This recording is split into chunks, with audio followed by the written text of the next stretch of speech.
Right. Let's go across to Ishan Vani and also Lieutenant General KJS Dhillon to try and understand more and get more details. General Dhillon, good morning, sir. Thank you for your time. I come to you just after getting the latest update from Ishan Vani. Ishan, now we are given to understand, viewers, that the Union Home Minister may not be travelling to Srinagar today. So perhaps there are other compulsions and he may reschedule his travel to Sunday or later on. But as of now, he is not travelling to Srinagar. Yes, Ishan, what's the latest? Where are you right now? Anand, I'm outside the police station. The entire lane which goes to the police station has been barricaded.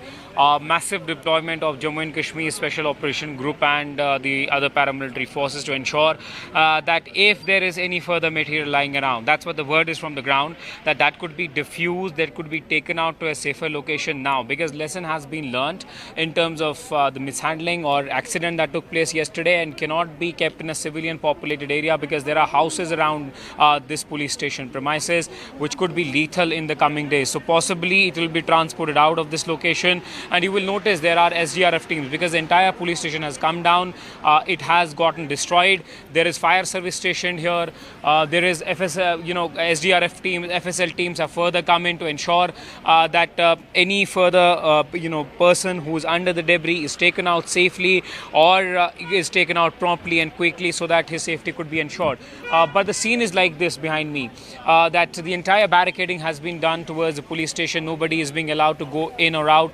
Even the residents have been asked not to come out today, because there is precaution that needs to be taken. There is highly sensitive material that is still lying around that particular place, and that's why most precaution is being taken to ensure safety of people, right, and safety of police personnel. 9 lives lost, several injured. That's why it's important to ensure the safety of civilians and also police personnel who are handling this case right now. Ishan, commendations to you, because you're one of the first to get us those pictures of the blast. You were able to get very, very close late in the night, midnight. We'll put out those walkthroughs and those reports also in a bit. But General Dhillon, coming to you, you've served there, you're GOC 15 Corps, you're aware of the lay of land, the Nowgam Police Station. But more importantly, the attention is drawn towards this substance, General Saab, which many thought is nothing but urea or fertilizer, because fertilizer has ammonium nitrate in it. But this is so unstable that somebody is pulling out samples in a controlled environment and it explodes. Good morning, Anand, and good morning to your viewers. And first of all, condolences to the people who lost their lives in this unfortunate incident. And secondly, I have no doubt on the professional efficiency of Jammu and Kashmir police and the investigating agencies. I am sure they're doing a tremendous job. Now, having said that, we must understand such things where a Red Fort car explosion happened. We all kept saying it's ammonium nitrate, and we all have been discussing on TV channels. And I'm sure the investigators are discussing in their war rooms as to what triggered that explosion. Why the explosion was so massive, why the impact was so big, if it was only ammonium nitrate. And as we all know by now, and your viewers also must have been hearing this for last few days, ammonium nitrate by itself is nothing much. It is a compound which it can be used in, which gives it the lethality. And since we have these samples with us for last 5-6 days, we have the impact of car blast in Red Fort in front of your eyes. We had the forensics, which are the best available. I'm sure they are around New Delhi, or the Delhi as the capital of India. If all these things were there, the samples were there in Faridabad, which is just next to Delhi, and we had 5 to 6 days. Now, if all this was available, we should have analyzed and by now confirmed. They may not have come out in the open or to the press, but I'm very sure the investigators, the FSL people would have by now understood the compound, understood the material, if I can use a different word, understood the material and its volatility, its sensitivity and its nature, and how it can explode either on its own. I've never seen an explosive exploding on its own. It's always an initiation from outside which explodes the explosive. Now, having said this, where was the need to carry this whole thing to Srinagar? That is question number one.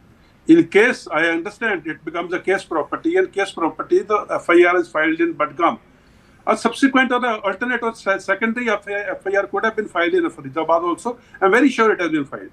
So case property of that FIR could have been kept here. Some sample could have been taken to the FSL lab and not to a police station in a crowded area. We know Nowgam Police Station. I've seen that. It's in a very crowded, civilian area. Yeah. To take such an explosive in those areas, I think could have been avoided. And secondly, explosions inside a police station are the things of 90s. I've been witness to some of them. Those were the days of extreme radicalization, extreme sabotage, and terrorism. Those days inside the police station, the explosions used to take place by internal sabotage. Gone are those days, 35 years. Today, these things don't happen inside police stations. They're the most secure and safe places.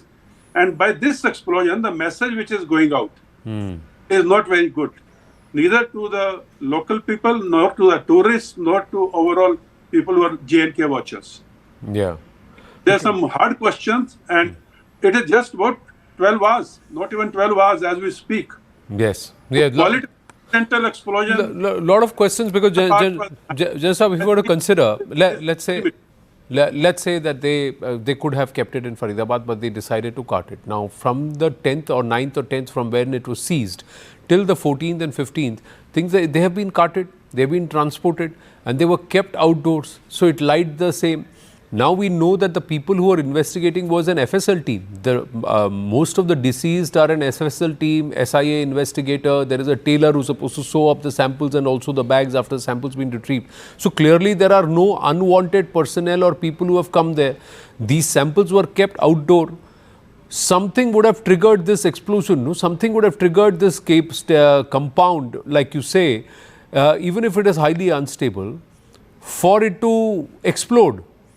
And now what we are given to understand is almost all of the bags have been damaged. That's what we are given to understand. Let's hope there are some samples or residue which is there that they can extract. But that's what surprises everyone. There has to be an external influence to trigger the explosion. Here, there doesn't seem to be a reason for that, because samples were being collected. Absolutely, Anand. Since, like as you rightly said, since they were collected, they were seized in Faridabad, they would have been transported to the nearest police station. From there, they would have been transported to nearest airport or place of transportation. Then from the airport in Srinagar, transported to the police station. That means the handling was not very difficult, and it did not create any type of, sort of a issue during the handling. Now, lying inside the police station, as you said, in the open premises, but so much of explosive is lying in that area, whose impact, there's something called danger area template. When you have an explosive of this quantity and the danger area template overlays the civilian populated areas, I think firstly the storage could have been somewhere else. Okay, having said that, I don't deny anyone's intentions. And 11:20 in the night, when someone is trying to check or inspect or take out samples or whatever they're doing, that time the explosion happening. After all this handling of last 5 days. That is what needs to be investigated properly. And I will again say, no explosive explodes on its own. Correct. It's always an outside initiation. That may well have been the probing by the FSL team or whatever they were cutting or they were shoving or whatever they're doing. So even that could have been done. Today in the jamana of remote controls, it could have been initiated from even outside. Correct. But for that, someone had to know that there's a detonator inside, there's an RC unit attached to it. Is RC a receiver attached? Well, Jan Sahab, even as you're speaking, and we say thank you to you, but I'm just saying we've got some pictures.